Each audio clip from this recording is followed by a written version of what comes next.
फिर से धमाका हुआ है। इस वक्त की बड़ी खबर आपको बता दें, काबुल में आज फिर बड़ा धमाका हुआ है। काबुल में 3 दिन बाद धमाका हुआ है। 3 दिन पहले भी धमाका हुआ था जिसमें 170 से ज्यादा लोगों की मौत हो चुकी है और अब काफी दूर तक इस धमाके की आवाज सुनी गई है। इस वक्त की बड़ी खबर, अमेरिका ने कल धमाके की चेतावनी दी थी।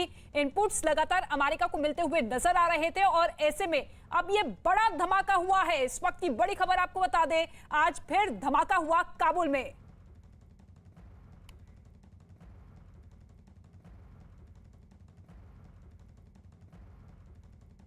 प्रभु दयाल इस वक्त हमारे साथ मौजूद है जो कि फॉर्मर डिप्लोमेट है। प्रभु दयाल जी, सबसे पहले आपसे अपडेट जानना चाहेंगे इस धमाके के बारे में जो कि इस वक्त हुआ है। ऐसी जानकारी मिल रही है कि बड़ा धमाका हुआ है, आपके पास क्या कुछ जानकारी? नहीं, मेरे पास कोई जानकारी नहीं है। मैंने आप ही से सुना अभी इसके बारे में, क्योंकि हम तो मीडिया से ही खबरें पाते हैं। देखिए, मैं तो एक रिटायर्ड हूँ डिप्लोमेट और मुझे रिटायर हुए 8 साल से ऊपर हो गए, 8.5 साल। तो मुझे तो आप ही लोगों से खबर मिलती है। मैंने इसके बारे में डायरेक्टली कोई नहीं सुना है, लेकिन काबुल में हालात जो हैं वो तो खराब हैं ही। और ये अंदाजा लगा जा रहा है कि अभी ये फिलहाल ये हालात ठीक नहीं होने वाले हैं। तो इसलिए लोगों को बहुत मुश्किलात से गुजरना पड़ रहा है जो वहां पर लोग रह रहे हैं। और ये जो ब्लास्ट हुआ है इसके बारे में मुझे ताज्जुब तो नहीं है, क्योंकि हालात जिस तरह से हैं उसी तरह से इस तरह की घटनाएं होंगी। ठीक है, शुक्रिया हमसे बातचीत करने के लिए। प्रभु दयाल जो कि पूर्व राजनयिक थे, वो हमारे साथ मौजूद थे कि मुश्किलात का दौर अफगानिस्तान में इस वक्त है और लगातार अफगानिस्तान की जनता पर किस तरीके से कहर टूटता हुआ नजर आ रहा है। इस वक्त आदित्य राज कौल भी हमारे साथ मौजूद है, सहयोगी आदित्य राज कौल, आपके पास क्या कुछ जानकारी इस धमाके को लेकर? कितने बजे ये धमाका हुआ और अभी क्या कुछ अपडेट? जी, ये 30 मिनट पहले ब्लास्ट हुआ है। पुलिस डिस्ट्रिक्ट 11 में बताया जा रहा है, काबुल एयरपोर्ट के पास है और एक घर पे मिसाइल अटैक तो हमने बहुत हुए ठीक है आदित्य, आपके पास लौटेंगे, लेकिन ये बड़ी खबर लगातार न्यूज़ 18 इंडिया आपको बता रहा है। अमेरिका ने कल ही हमले की चेतावनी दी थी। 26 अगस्त यानी कि 3 दिन पहले आप देखिए 3 सिलसिलेवार धमाके हुए थे जिसमें 170 लोगों की मौत की खबर सामने आई थी और आज एक बार फिर से काबुल को दहलाने की कोशिश की गई। एक बड़ा धमाका हुआ है जिसकी आवाज काफी दूर तक सुनाई दी। इस वक्त की बड़ी खबर, ये तस्वीर भी हम आपको दिखा रहे हैं किस तरीके से काला गुब्बार आसमान में देखा जा सकता है। यही वो इलाका है जहां पर ये बड़ा धमाका हुआ। अमित पांडे का हम रुख कर लेते हैं, एक और सहयोगी इस वक्त हमारे साथ मौजूद है। अमित, लगातार अफगानिस्तान में एक के बाद एक धमाके होते हुए नजर आ रहे हैं। 170 लोगों की 3 दिन पहले ही मौत हुई और अब एक बार फिर से काबुल को दहलाने की कोशिश।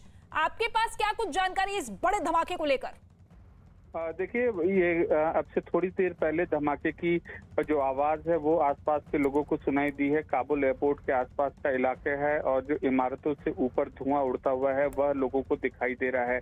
अभी फिलहाल प्राथमिक जानकारी के मुताबिक यह एक मीडियम इंटेंसिटी ब्लास्ट है, लेकिन इससे ये कहाँ रखा था, इससे कितना नुकसान हुआ है, अभी इसकी जो सूचना है वो आनी बाकी है। इससे पहले भी कल काबुल एयरपोर्ट के आसपास फायरिंग की घटना हुई थी और आज यह धमाका हुआ है। 4 दिन के भीतर 2 फायरिंग की घटना, 2 धमाके की घटना, ये दिखाता है कि क्या सुरक्षा व्यवस्था है यहाँ पर।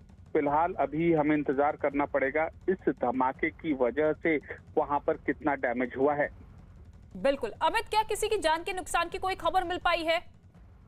फिलहाल जो प्राथमिक जानकारी आ रही है कि इमारतों से धुआं उड़ता हुआ देखा जा रहा है और काफी जो बड़ा इलाका है वहां से यह धुआं उड़ रहा है। काबुल एयरपोर्ट के आसपास का इलाका है, तो अंदाजा यही लगाया जा रहा है कि एक बार फिर आतंकी गतिविधियों के मद्देनजर ही यह धमाका किया होगा। अभी फिलहाल नुकसान कितना हुआ है, जानमाल की कितनी क्षति हुई है, इस पर अभी पुष्टि वाली जानकारी आना अभी उसका इंतजार है।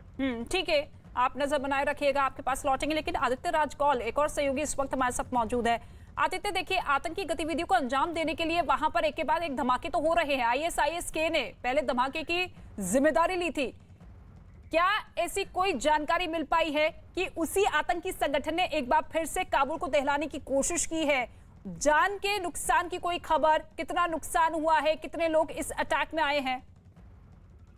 जी, हमें जो जानकारी मिल रही है और कल का हमें संज्ञान लेना चाहिए कि कल राष्ट्रपति बाइडेन ने एक स्टेटमेंट जारी किया था व्हाइट हाउस से, जहां उन्होंने बोला था कि अगले 24 से 36 घंटे में एक बम धमाका हो सकता है या आतंकवादी गतिविधि काबुल में फिर से हो सकती है। तो उसी के तहत अभी कुछ ही देर पहले, 30 मिनट पहले, हमने देखा काबुल में एक मिसाइल अटैक हुआ। खाजा बागरा करके जगह है काबुल एयरपोर्ट के पास, जहां पर एक मिसाइल अटैक हुआ है।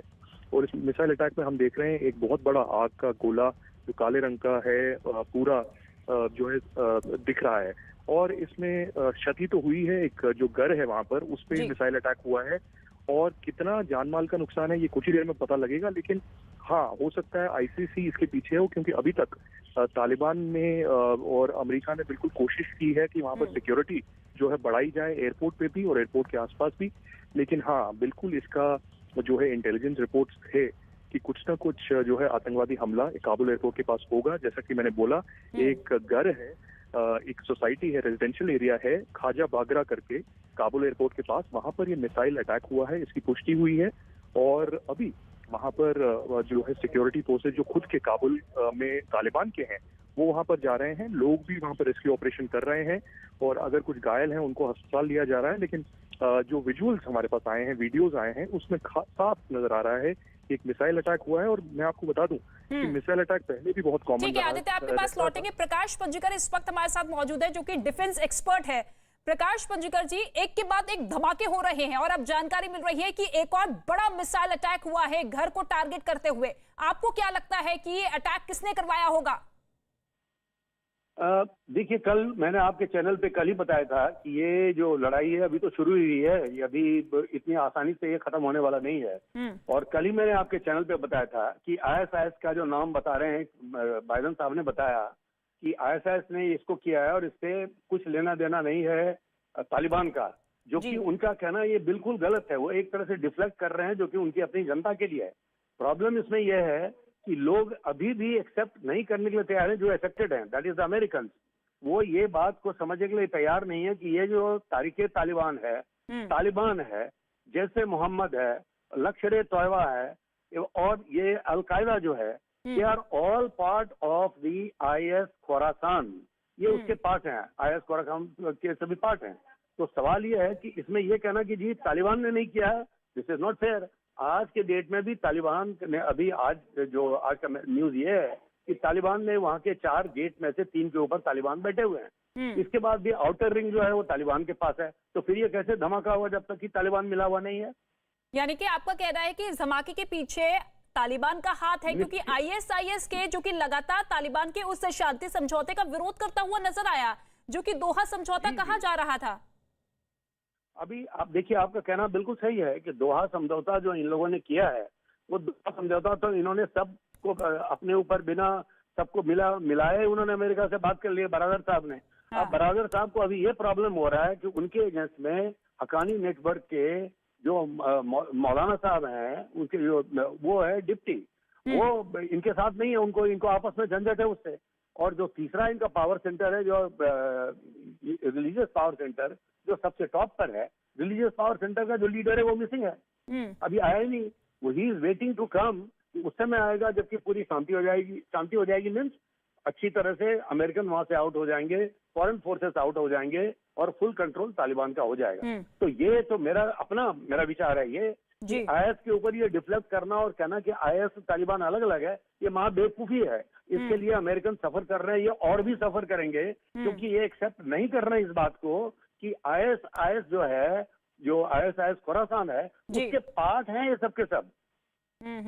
बात आप समझ रहे हैं? तो ये बड़ा जरूरी है इस बात को तवज्जो देना, समझना कि ये सभी के सभी एक हैं। और इनका एपिसेंटर कहाँ है, कंट्रोल कहाँ पर है? पाकिस्तान में। आज के डेट में भी कंप्लीट सिक्योरिटी जो इंस्ट्रूमेंट है काबुल का, it is in the hand of IS. बिल्कुल, और साफ तौर पर भले ही तालिबान इससे अपना किनारा करता हुआ नजर आता है, लेकिन एक के बाद एक तार भी इन सभी आतंकी संगठनों के जुड़ते हुए भी दिखाई देते हैं। ठीक है, शुक्रिया सर हमसे बातचीत करने के लिए। प्रकाश पंजीकर हमारे साथ मौजूद है, डिफेंस एक्सपर्ट, जिनका साफ तौर पर कहना है कि जो अटैक लगातार हो रहे हैं उसके पीछे तालिबान की अहम भूमिका है। 2 सहयोगी इस वक्त हमारे साथ मौजूद है, आदित्य राज कौल मौजूद है, अमित पांडे हमारे साथ मौजूद है। अमित, आपके पास आना चाहूंगी, क्योंकि अब देखिए अफगानिस्तान का जो संकट है इतना ज्यादा गहराता हुआ हुआ नजर आ रहा है कि सभी की चिंता इस बात को लेकर है कि अब अफगानिस्तान के लोगों की सुनने वाला, उनके पक्ष में कदम उठाने वाला कौन है?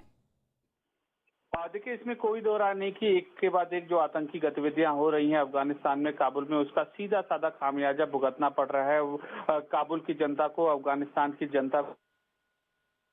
जी, ये जो आतंकी पनप रहे हैं उनको रोकने के लिए क्या कदम उठाए जा रहे हैं, और इसका जवाब यही है कि अभी फिलहाल तालिबान जो नया प्रशासन जिसने टेक ओवर किया है, कोई भी ऐसा कदम उनकी ओर से उठाया जाता नहीं दिख रहा है जिस वजह से इन आतंकी गतिविधियों में काबू पाया जाए। जैसा आदित्य बता रहे थे कि एक ये इंटेलिजेंस अलर्ट था, और जब भी अलर्ट जारी होता है कि जो भी वहाँ सुरक्षा तंत्र और मौजूदा स्थानीय प्रशासन होता है, उसकी जिम्मेदारी बनती है कि वो पुख्ता तरीके से कम कुछ अपनी ओर से एक्सरसाइज कैरी आउट करे। लेकिन यहाँ तो जितने भी अलर्ट जारी हो रहे हैं, कोई भी कुछ कह रहा है काबुल एयरपोर्ट के आसपास की सुरक्षा व्यवस्था को लेकर, वहां के प्रशासन की ओर से इसको रोकने के लिए कोई कदम उठाते हुए नहीं दिखाई दे रहे हैं। और इसी वजह से 4 दिन से लगातार हर दिन कभी फायरिंग हो रही है, कभी ब्लास्ट हो रही है, और अभी एक ये पिन पॉइंटेड हमला हुआ है।